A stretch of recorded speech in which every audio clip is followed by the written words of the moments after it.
Welcome back to the Pursuit of Accuracy. I'm Josh, and today we're going to be taking an in-depth look at the Springfield Armory 2020 Rimfire. Now, at the time of recording, this is pretty much brand new. It's been out maybe a week or two, except for some influencers who are probably paid by Springfield who have received theirs early to pump content out.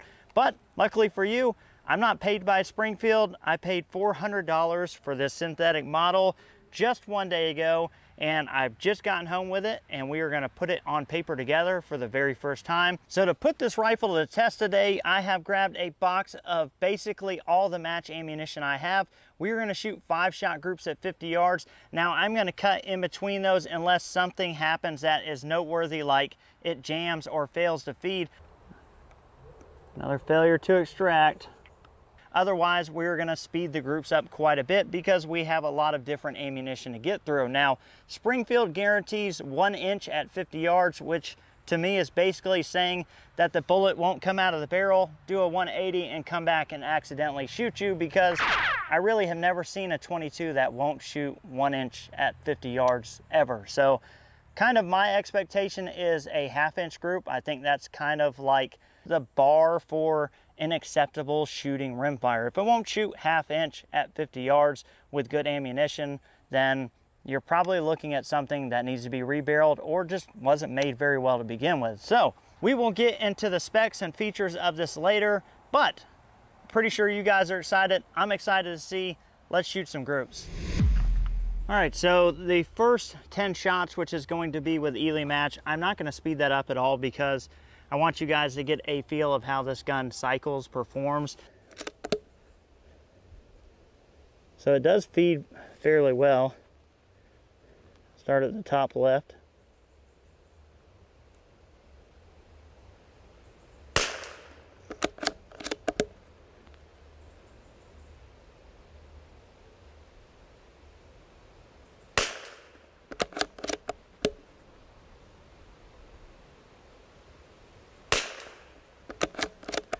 Yikes. I'm not going to shoot this when the wind's gusting up really hard like that.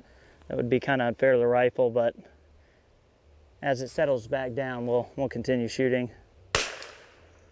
So it cycles really well. It's actually very smooth cycling. There's kind of a little bit of bolt close pressure. It's a very twitchy gun. It's synthetic stock version. It's very light, and even on a bag and bipod setup, it's very twitchy. To see a lot of movement in the reticle, and that's just due to its weight. Wow, okay.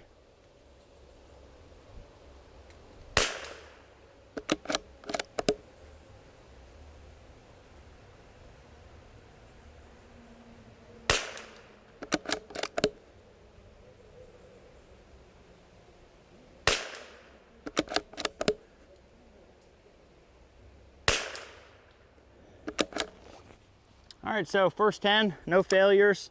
I'm going to shoot 5 more just because it kind of did get the first 10 out of the total life of the rifle. So we'll shoot 5 more of the Ely match, and hopefully we'll catch a little better wind here. We'll see if maybe it's fouling in. The trigger is a 700 action trigger. It's 100% usable. It's not nice. Probably about 5 pounds. A little bit of mush. Wow, that's a crazy flyer.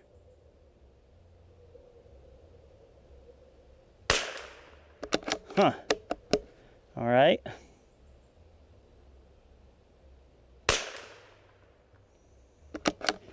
So yeah, Ely match, not very impressive. Would like to note too, that was with the Springfield Armory magazine. We are shooting now Ruger 1022 mag, so just an interesting point. Oh, and not liking that. A little harder to chamber that first one. That's with a Ruger 1022 mag.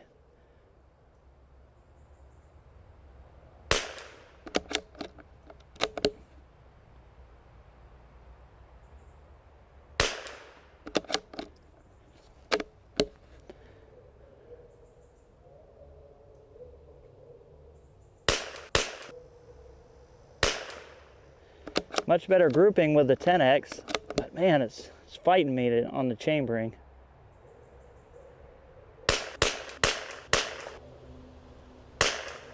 Wow. All right, moving on to the Ely Club. Again, not liking this Ruger mag very much either.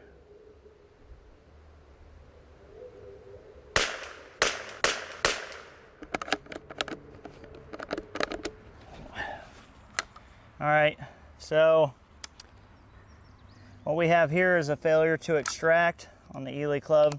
That round did go off, and it is not extracting.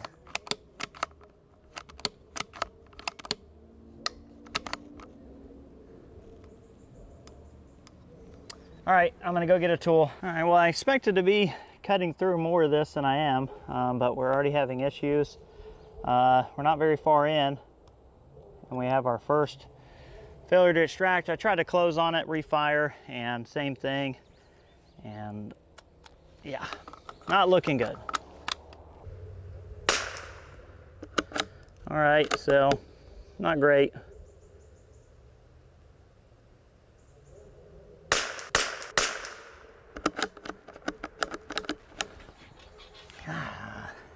Another one.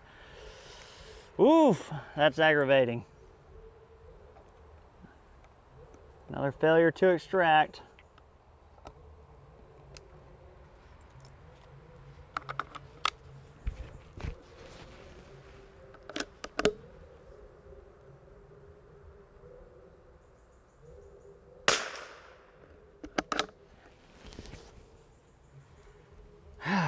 One more.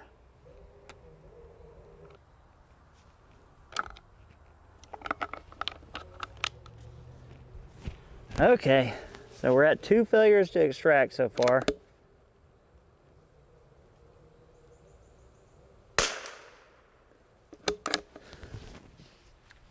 Three.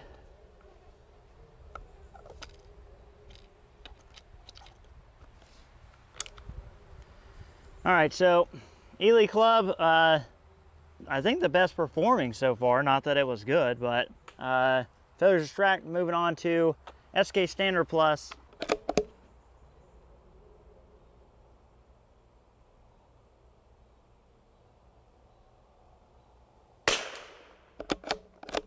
Oh, they extracted that one.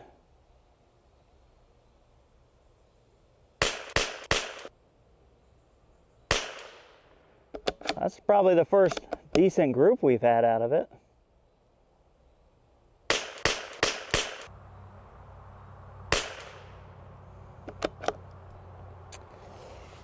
All right, so best group so far, Standard Plus.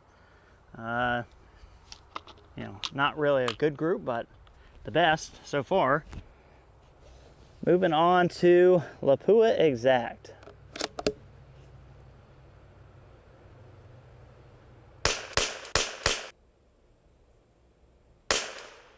So first 5 look okay. I'm back to the Springfield magazine and it's feeding a lot better. Doesn't seem to like the Ruger mags.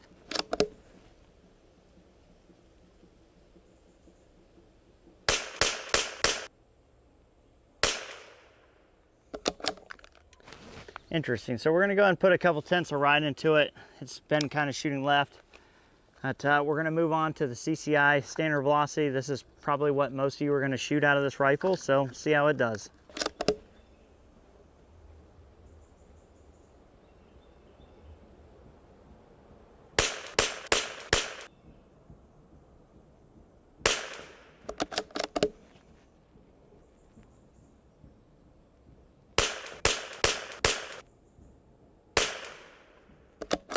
So you saw the groups, and I'm going to have that target board posted right up here for the rest of this video. I want to really quickly talk about some of the pros and the cons. Obviously the cons are pretty obvious at this point, but pros are for a synthetic stock 22 long rifle that costs 400 bucks. The stock is actually pretty decent. It doesn't feel like Tupperware. It's got good texture. The bottom of it here is actually nice and flat, so if you want to put like an Arca rail on it, you could do that.